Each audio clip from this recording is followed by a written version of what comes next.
Hello दोस्तों, नमस्कार। दिन भर की बड़ी खबर में सबसे पहले आपको बताएंगे जहां पर एम्बेसी सिम कार्ड और मोबाइल हैकिंग। जी हां, पाकिस्तानी जासूस लाभ शंकर माहेश्वरी ने खोले कई अहम राज सेना के जवान पर पाकिस्तान का सबसे बड़ा था टारगेट। जी हां दोस्तों, जिसका सबसे बड़ा और नया खुलासा हुआ है, जिसे सबसे पहले आपको बताएंगे। साथ ही साथ बताएंगे जहां गाजा पर इजराइल का जमीन हमला होगा जल्द। रक्षा मंत्री ने आईडीएफ से कहा दूर से जिस क्षेत्र को देखते रहे उसे अब अंदर से देखेंगे। जी हां दोस्तों, आखिर होने क्या वाला है और क्या अटैक करने वाला है इजराइल, सबसे पहले आपको बताएंगे। साथ ही साथ बताएंगे जहां अचानक चीन के खिलाफ लाम बंद हुए 51 देश। जी हां, क्या है मुद्दा, साथ ही साथ आपको बताएंगे जहां पर क्या भारतीय जनता पार्टी में फिर एक बार शामिल होंगे नीतीश कुमार। बताएंगे दोस्तों, सबसे बड़ी जानकारी निकलकर सामने आ रही है, इससे जुड़ी एक से एक खबर बताएंगे। बने रहेगा वीडियो के अंत तक। लेकिन खबरों में आगे बढ़ने से पहले आप सभी से रिक्वेस्ट, अगर आप भी अपने भारत देश का दिल से समर्थन करते और मानते हैं कि भारतीय सेना विश्व की नंबर 1 और बेहतर सेना और मोदी है तो मुमकिन है, तो इस वीडियो को भी कर दीजिए लाइक, चैनल कर दीजिए सब्सक्राइब, बेल आइकन दबाइए, साथ ही कमेंट बॉक्स में लिख दीजिएगा जय हिंद। जी हां दोस्तों, तो चलते हैं पहली और सबसे बड़ी खबर की तरफ, जहां पाकिस्तानी जासूस लाभ शंकर माहेश्वरी ने खोल दिए कई अहम राज सेना के जवान थे टारगेट पर। जी हां, भारतीय सेना के जवानों के फोन में मालवेयर भेजकर यानी वायरस भेजकर पाकिस्तानी आर्मी और खुफिया एजेंसी आईएसआई जासूसी करती थी। इस बात का खुलासा किसी और नहीं बल्कि खुद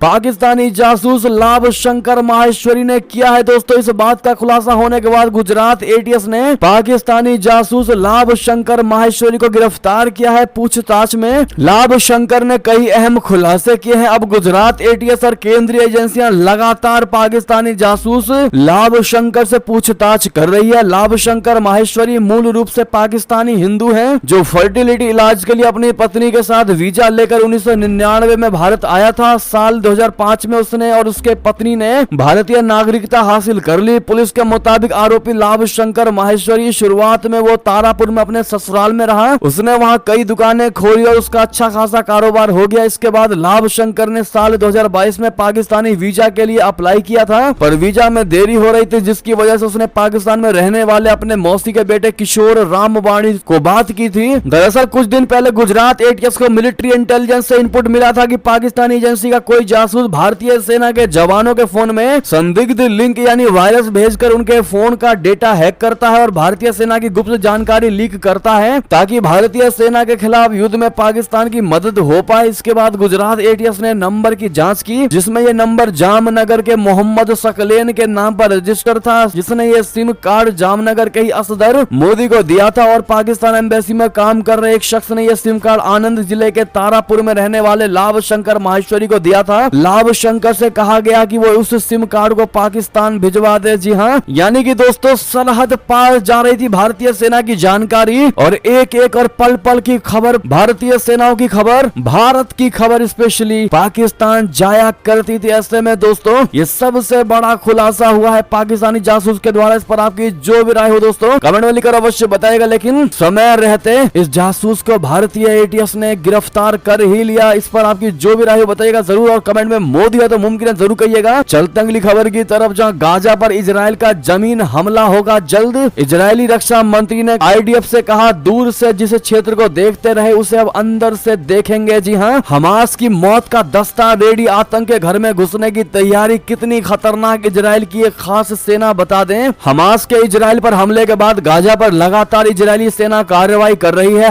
हवाई हमले से तबाह हो चुके गाजा में अब इजरायली सेना जमीनी हमले के लिए भी तैयार है। इजराइल के रक्षा मंत्री योव गैलेंट ने गाजा बॉर्डर पर सैनिकों से मुलाकात की और उनसे कहा कि अभी आप गाजा को दूर से देखते हैं, जल्द ही आप इसे अंदर से देखेंगे, आदेश आ जाएगा। इजरायली सेना से रक्षा मंत्री योव गैलेंट ने मुलाकात कर कहा कि मुझे जीत की ओर ले जाने का काम सौंपा गया है। हम सटीक और शस्त्र होंगे, जब तक हम अपना मिशन पूरा नहीं कर लेते तब तक आगे बढ़ते रहेंगे। उधर गैलेंट की यात्रा के बाद इजराइल के प्रधानमंत्री बेंजामिन नेतन्याहू ने सीमा के पास सैनिकों के साथ अपना एक वीडियो रिलीज किया। उन्होंने वीडियो में कहा कि हम अपनी पूरी ताकत से जीतेंगे, इजराइल की पूरी जनता आपके पीछे खड़ी है और हम जीत हासिल करने के लिए अपने दुश्मनों पर कड़ा प्रहार करेंगे। यानी कि दोस्तों गाजा पर बहुत बड़ा जमीनी हमला करने वाला है इजराइल। और इजरायली रक्षा मंत्री ने जो बयान दिया है दोस्तों, उससे क्लियर समझ में आता जा रहा है कि कहीं ना कहीं ये ऐसा हमला होने वाला है जो अब तक ना हुआ हो। बहरहाल दोस्तों देखना ये होगा कि क्या वाकई में इजराइल कोई जमीनी हमला करता भी है या नहीं। साथ ही साथ दोस्तों आपको बता दें, चीन के खिलाफ लामबंद हुए 51 देश। उइगर मुसलमानों के उत्पीड़न पर यूनाइटेड नेशन में घिरा ड्रैगन। जी हां, चीन में उइगर मुसलमानों पर अत्याचार का मुद्दा एक बार फिर तूल पकड़ता दिखाई दे रहा है। खबर यह है कि संयुक्त राष्ट्र में 51 देशों ने चीन के खिलाफ जारी साझा बयान पर हस्ताक्षर कर दिया है। हालांकि इन देशों की सूची में भारत का नाम शामिल नहीं है। बीते साल आई यूएन की एक रिपोर्ट में शिनजियांग क्षेत्र में उइगर मुसलमानों को निशाना बनाए जाने की बात का जिक्र किया गया था। न्यूज 18 की एक रिपोर्ट के अनुसार साझा बयान पर Albania, Andorra, Australia, Austria, Belgium, Bulgaria, Canada, Croatia, चेकिया, Denmark, Estonia, Eswatini, Fiji, Finland, France, Germany, Guatemala, Iceland, Ireland, Israel, Italy, Japan, Latvia, Liberia, Liechtenstein, Lithuania, Luxembourg, Moldova, Monaco, Montenegro, Nauru, Netherlands का नाम शामिल है। जी हां, इनके अलावा North Macedonia, New Zealand, Norway, Palau, Paraguay, Switzerland सहित कुल 51 देश है दोस्तों जो चाइना के खिलाफ लामबंद हो गए। जी हां, बयान में कहा गया कि इन उल्लंघनों में मनमाने ढंग से हिरासत में लिया जाना, जबरन मजदूरी, निगरानी, जबरन जनसंख्या नियंत्रण उपाय, बच्चों को परिवारों से दूर करना, लोगों का गायब होना और मानसिक, शारीरिक और यौन उत्पीड़न शामिल है। दोस्तों अब देखना ये होगा कि ये सारे के सारे देश 51 देश मिलकर चीन के खिलाफ क्या बड़े एक्शन लेते हैं। चलते अगली खबर की तरफ, जहां आरएसएस नेता की हत्या मामले में एनआईए ने पीएफआई के प्रमुख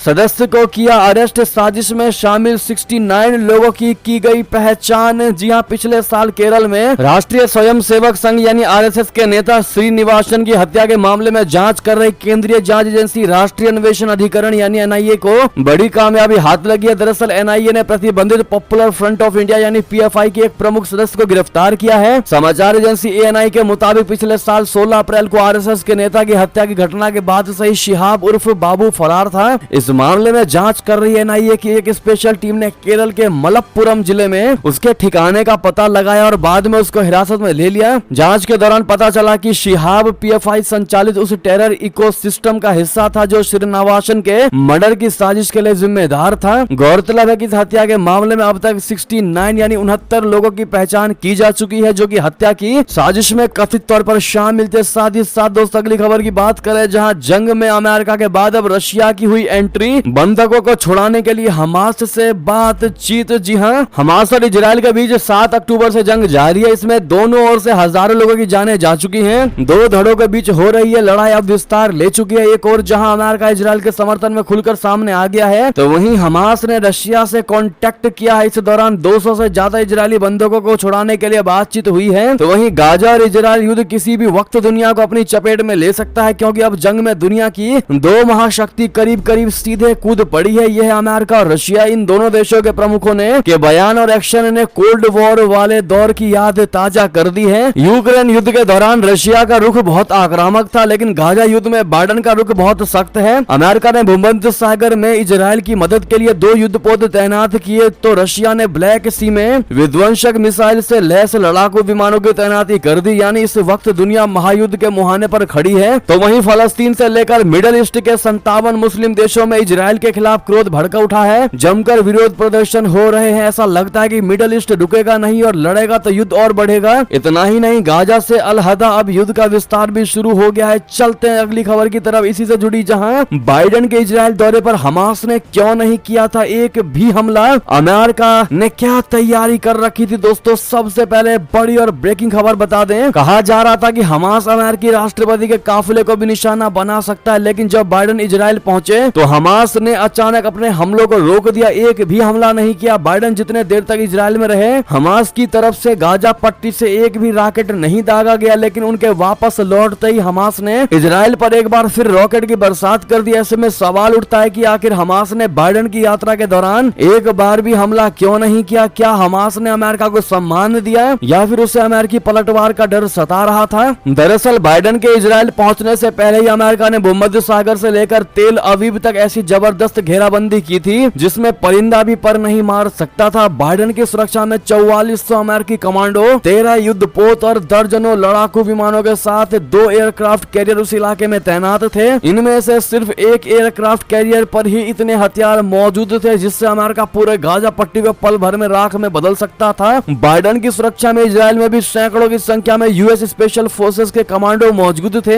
बाइडेन ने उनके साथ एक तस्वीर भी खिंचवाई जिसे व्हाइट हाउस ने भी जारी किया, लेकिन विवाद बढ़ता देख डिलीट कर दिया गया। अमेरिका की यह सैन्य तैनाती मध्य पूर्व के किसी भी देश की कुल सेना से ज्यादा थी। जी हाँ दोस्तों, अब ऐसे में गाजा को ये पता था कि अगर हमास ने वहां से एक भी अटैक इजराइल पर किया तो सेकंड भी नहीं लगता और हमास का नामो निशान मिट जाता, निस्त नाबूद हो जाता। जी हाँ दोस्तों, चलते हैं और खबर की तरफ जहां पर चीन की DF-5C से भारत से लेकर अमेरिका तक को खतरा, दिल्ली से वॉशिंगटन तक बरपा सकती है कहर। जी हाँ दोस्तों, न्यूक्लियर हथियारों के निर्माण को लेकर चीन से सबसे बड़ी खबर बता दें, चीन के परमाणु हथियारों को लेकर अमेरिकी रिपोर्ट ने तहलका मचाया हुआ है। 19 अक्टूबर को प्रकाशित वार्षिक चीन सैन्य शक्ति रिपोर्ट में अमेरिकी रक्षा विभाग ने अनुमान लगाया कि मई तक चीनी शस्त्रागार में 500 से अधिक परमाणु हथियार थे। रिपोर्ट में कहा गया है कि 2030 तक चीनी शस्त्रागार में संभवतः 1000 से अधिक हथियार होंगे। इससे भी महत्वपूर्ण बात यह है कि पेंटागन की कांग्रेस को दी गई बहुप्रतीक्षित वार्षिक रिपोर्ट में इस बात पर प्रकाश डाला गया है कि चीन अमेरिका समेत अपने दुश्मनों पर हमला करने के लिए तरीकों की संख्या बढ़ा रहा है। इनमें पहली पारंपरिक रूप से शस्त्र, अंतर महाद्वीपीय मिसाइल और पनडुब्बी से लॉन्च किए जाने वाले हथियार विकसित करना शामिल है, जिन्हें क्षेत्रीय जल क्षेत्र से भी दागा जा सकता है। चीन के दुश्मनों में भारत भी शामिल है, जिसका लाइन ऑफ एक्चुअल कंट्रोल पर दशकों पुराना विवाद है। जी हाँ दोस्तों, अगली खबर की बात करें जहां कनाडा के 41 डिप्लोमेट्स को वापस बुलाने पर भारत का बड़ा बयान, राजनयिक मौजूदगी में समानता की बड़ी खबर। जी हाँ, भारत ने कनाडा के 41 राजनयिकों की देश से वापसी को अंतर्राष्ट्रीय मानदंडों के उल्लंघन के रूप में पेश करने की कनाडा की कोशिशों को शुक्रवार को खारिज कर दिया। विदेश मंत्रालय ने कहा कि दो तरफा राजनयिक समानता सुनिश्चित करना पूरी तरह से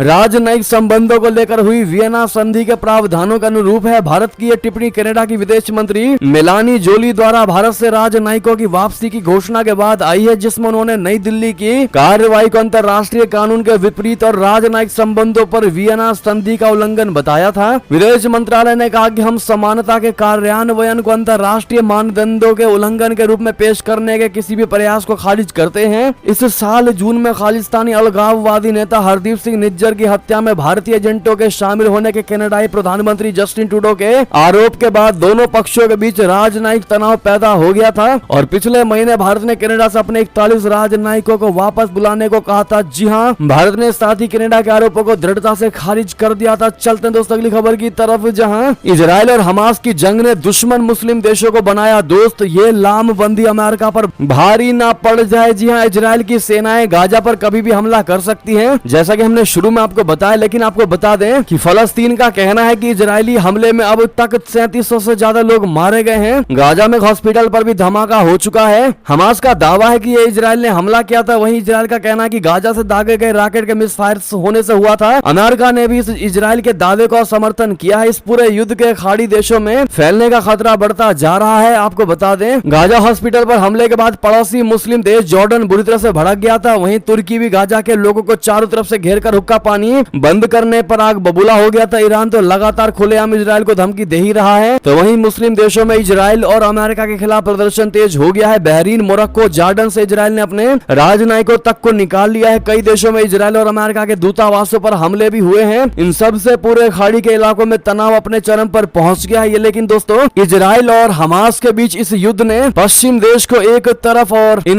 मुस्लिम देशों को एक तरफ एकजुट कर दिया है। जी हाँ, कभी मुस्लिम देश आपस में रहे दुश्मन आज एक होते नजर आ रहे हैं, हमास के साथ सपोर्ट में आते दिखाई दे रहे हैं और उसी हमास की वजह से आज ये सारे मुस्लिम देश जो आपस में कभी दुश्मन हुआ करते थे वो आज अब दोस्त बन चुके हैं। जी हाँ दोस्तों, कहीं ना कहीं ये अमेरिका पर बहुत भारी पड़ने वाला है। जी हाँ दोस्तों, अगर आप भी मानते हैं तो अपनी राय अवश्य दीजिएगा। साथ ही साथ अगली खबर की बात करें जहां अब बिना वीजा के 90 दिनों तक अमेरिका यात्रा कर सकेंगे इजरायली नागरिक। गृह सुरक्षा विभाग ने की है घोषणा। बता दें, इजरायली नागरिक अब बिना वीजा के 90 दिनों तक अमेरिका की यात्रा कर सकते हैं। अमेरिका के गृह सुरक्षा विभाग ने इसकी घोषणा की है। ये ऐलान इजरायली यात्रियों के लिए उस वीजा छूट कार्यक्रम के क्रियान्वयन में तेजी लाता है जो शुरू में 30 नवंबर से शुरू होने वाला है। CNN के मुताबिक बाइडेन प्रशासन ने पिछले इस बात की पुष्टि की थी कि BWD में इजराइल को शामिल किया गया है। इससे पात्र इजरायली यात्रियों को बिना वीजा के अमेरिका में प्रवेश करने की अनुमति मिल गई। हालांकि ताजा घोषणा में कहा गया कि अमेरिका अब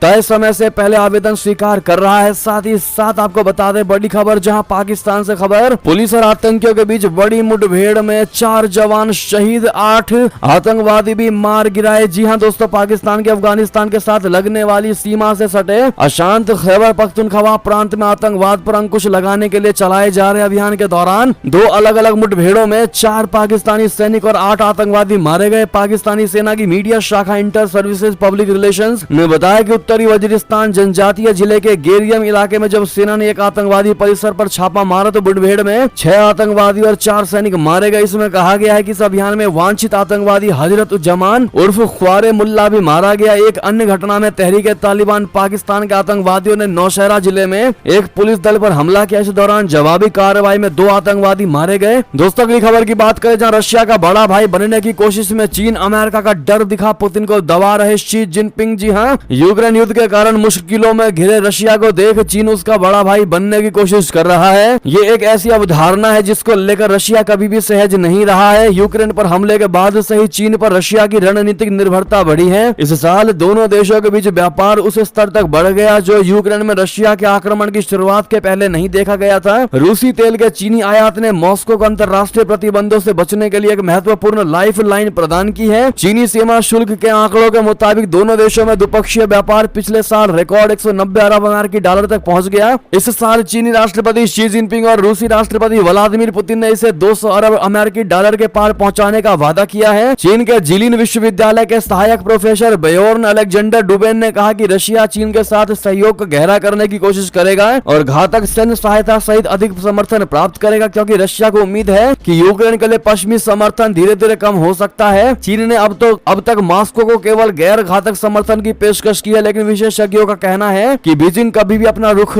बदल सकता है। ऐसे में इस खबर को देखकर दोस्तों क्या आपको नहीं लगता कि कहीं ना कहीं चीन जो है वो रशिया के साथ भारत जितनी दोस्ती बढ़ाने की कोशिश कर रहा है और चीन को लग रहा है कि वो जितना ज्यादा रशिया के क्लोज जाएगा भारत के साथ रशिया का संबंध और ज्यादा खटास में बदल जाएगा। लेकिन अगर आपको भी विश्वास है कि रशिया के साथ भारत के रिश्ते सदाबहार हैं और वो कम होने नहीं वाले, चाहे कितनी भी एड़ी चोटी का जोर चीन लगा ले, तो दोस्तों कमेंट में India Russia relation one of the best relation of the world जरूर कह दीजिएगा। चलते अगली खबर की तरफ, जहां ऑस्ट्रेलिया के सामने पाकिस्तान का बड़ा सरेंडर, भारत के बाद कंगारुओं ने भी बाबर की सेना को दे डाली मात। जी हां, 5 बार की चैंपियन ऑस्ट्रेलिया ने हाई स्कोरिंग मुकाबले में पाकिस्तान को हराकर आईसीसी क्रिकेट वर्ल्ड कप 2023 में लगातार दूसरी जीत दर्ज की। कंगारुओं ने अपने चौथे मुकाबले में बाबर आजम एंड कंपनी को 62 रन से शिकस्त दी। इस जीत से ऑस्ट्रेलियाई टीम 7वें से चौथे नंबर पर पहुंच गई है। 163 रन की पारी खेलने वाले डेविड वार्नर को प्लेयर ऑफ मैच चुना गया। पाकिस्तान की 4 मैचों में लगातार ये दूसरी हार है। बाबर की सेना को इससे पहले भारत ने अहमदाबाद में 7 विकेट से पराजित कर उसके हौसलों पस्त कर दिए थे। कंगारू टीम पॉइंट टेबल में 7वें से चौथे नंबर पर पहुंच गई है। ऑस्ट्रेलिया की ओर से रखे गए 368 रन के पहाड़ नुमा लक्ष्य के सामने पाकिस्तान की टीम नियमित अंतराल पर विकेट गंवाती चली गई। साथ ही साथ अगली खबर की बात करें, जहां भाजपा नेता सुशील कुमार मोदी ने सीएम नीतीश कुमार पर कसा तंज, कहा नीतीश कुमार के एनडीए में किसी भी कीमत पर नो एंट्री। जी हां, सीएम नीतीश कुमार के बयान के बाद भाजपा नेता सुशील कुमार मोदी ने अपनी प्रतिक्रिया दी। उन्होंने कहा कि भारतीय जनता पार्टी ये फैसला ले चुकी है कि अब भविष्य में नीतीश कुमार के साथ कोई गठबंधन नहीं होगा और न ही पार्टी उनसे कोई सहयोग लेगी।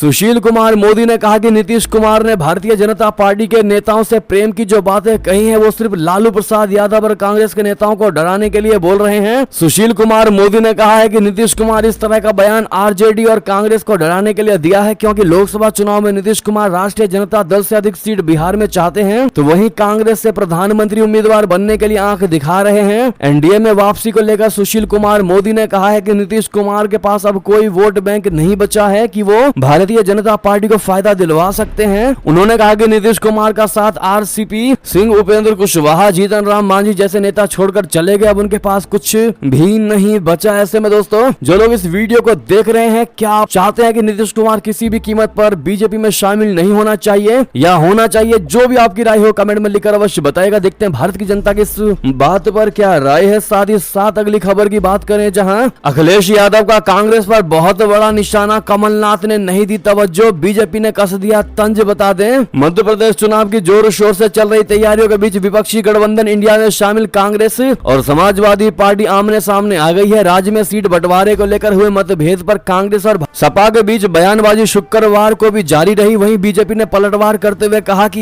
यही विपक्षी गठबंधन इंडिया की सच्चाई है। बीजेपी ने कांग्रेस और सपा पर हमला करते हुए कहा कि अखिलेश यादव ने इंडिया गठबंधन की पोल खोल दी है। सपा के प्रमुख और यूपी के पूर्व सीएम अखिलेश यादव ने कहा कि इंडिया गठबंधन को साफ कर देना चाहिए कि राज्य में कोई समझौता नहीं होगा। वहीं अखिलेश यादव को लेकर सवाल किया गया तो मध्य प्रदेश के पूर्व मुख्य और प्रदेश कांग्रेस के प्रमुख कमलनाथ ने कहा कि इन्हें छोड़ो। जी हां, अखिलेश यादव ने दावा किया कि हाल में मध्य प्रदेश के एक पूर्व मुख्यमंत्री ने बैठक बुलाई थी और सपा के लोगों से बातचीत की थी। उन्होंने कहा कि इस बैठक में सपा नेताओं ने मध्य प्रदेश में अपनी पार्टी के पिछले प्रदर्शन के बारे में बताया था। उस वक्त उन्हें आश्वासन दिया गया था कि गठबंधन के तहत सपा को 6 सीट देने पर विचार किया जाएगा, लेकिन जब प्रत्याशियों के नाम घोषित किए गए तो हमारी पार्टी को एक भी सीट नहीं दी गई और इसी बात की रार है। चलता अगली खबर की तरफ, जहां मोदी के लिए आखिर क्या चक्रव्यूह रच रहे हैं राहुल गांधी। कभी अन्ना, कभी कुली, कभी मैकेनिक, कभी कारपेंटर। बता दें, कांग्रेसी नेता राहुल गांधी का तेलंगाना दौरा समाप्त हो चुका है। अपने 3 दिन के दौरे पर उन्होंने तेलंगाना विधानसभा चुनाव के लिए पार्टी का प्रचार किया। यहाँ राहुल गांधी चुनाव प्रचार के दौरान एक दुकान पर गए और डोसा बनाने में हाथ आजमाया। दुकानदार के कहने पर वो तवे पर डोसा बनाने की कोशिश करते रहे। राहुल गांधी का यह अंदाज देख वहां पर मौजूद लोग तालियां बजाने लगते हैं। हालांकि राहुल गांधी को ऐसा करता देख किसी को बहुत आश्चर्य नहीं हुआ होगा। राहुल गांधी का यह नया अवतार पहली बार नहीं दिखा। हाल के दिनों में कभी वो बाइक ठीक करते हुए नजर आते हैं तो कभी ट्रक में बैठकर ड्राइवर से बात करते दिखाई देते हैं। कभी वो कारपेंटर बन फर्नीचर मार्केट में आरी चलाते हुए दिखाई देते हैं। तो हाल ही में उनका कुली अवतार काफी चर्चा में रहा। राहुल गांधी ऐसा क्यों कर रहे हैं और क्या लोकसभा चुनाव से पहले इसका कोई कनेक्शन है? कहीं वो मोदी के खिलाफ चक्रव्यूह तो नहीं रच रहे? ऐसे तमाम सवाल है जो राजनीतिक गलियारों में चर्चा का विषय बना हुआ है। आप क्या कहते हैं दोस्तों? क्या राहुल गांधी इन चीजों को कर करके प्रधानमंत्री नरेंद्र मोदी जी को टक्कर दे पाएंगे? क्या उनके आस पास भी भटक पाएंगे राहुल गांधी चुनाव नतीजों में? देखते हैं भारत की जनता क्या कहती है जो इस वीडियो को देख रही है। दोस्तों कमेंट में अपनी राय अवश्य दीजिएगा। इस सवाल का जवाब देना बिल्कुल मत भूलिएगा और जितना ज्यादा इसके वीडियो को शेयर करिएगा ताकि हर कोई जवाब दे सके। वस्तु फेसबुक ट्विटर पर चलता अगली खबर की तरफ, जहां अयोध्या से रवाना हुई राम ज्योति राजस्थान के 51,000 मंदिरों में होगी प्रज्वलित। देश के कोने कोने तक पहुंचाने का है लक्ष्य। जी हां, अयोध्या के श्री राम जन्मभूमि मंदिर में रामलला की प्राण प्रतिष्ठा से पहले राम ज्योति देश के घर घर में पहुंचाई जाएगी। कल यानी 20 अक्टूबर इसकी शुरुआत हो गई थी। अयोध्या से राम ज्योति राजस्थान रवाना हो चुकी है। इसे राजस्थान के 51,000 मंदिरों के साथ घर घर तक जाकर पहुंचाया जाएगा। यही नहीं, राजस्थान में रावण दहन भी इसी राम ज्योति के जरिए किया जाएगा। इसी तरह देश के अन्य प्रदेशों में भी राम ज्योति भेजी जाएगी। प्राण प्रतिष्ठा से पहले देश के माहौल को राममय बनाया जाएगा। जी हां दोस्तों, बता दें कि राम ज्योति श्री राम जन्मभूमि मंदिर की ज्योति से प्रज्वलित की गई है। इस ज्योति को अयोध्या से पहला जत्था लेकर राजस्थान रवाना हो चुका है। यह राम ज्योति राजस्थान के 51,000 मंदिरों तक पहुंचाई जाएगी। ऐसे में आप सभी से रिक्वेस्ट है, अगर आप भी अयोध्या में बनते इस राम मंदिर से वाकई में दोस्तों बेहद खुश है तो कमेंट में जय श्री राम जरूर कहिएगा। और इसी के साथ खबरों का अंत करते हैं। ये थे अभी की सारी बड़ी खबरें। आपको हमारी खबर कैसी लगी? आशा करता हूँ बहुत अच्छी लगी होगी। अगर थोड़ी भी अच्छी लगी तो इस वीडियो को दोस्तों में, भाइयों में, रिश्तेदारों में शेयर जरूर कर दीजिएगा। और अभी कर दीजिए इस वीडियो को लाइक, चैनल कर दीजिए सब्सक्राइब, बेल आइकन दबाइए, साथ ही कमेंट बॉक्स में लिख दीजिएगा जय हिंद। और यहाँ तक बने रहने के लिए आप सभी का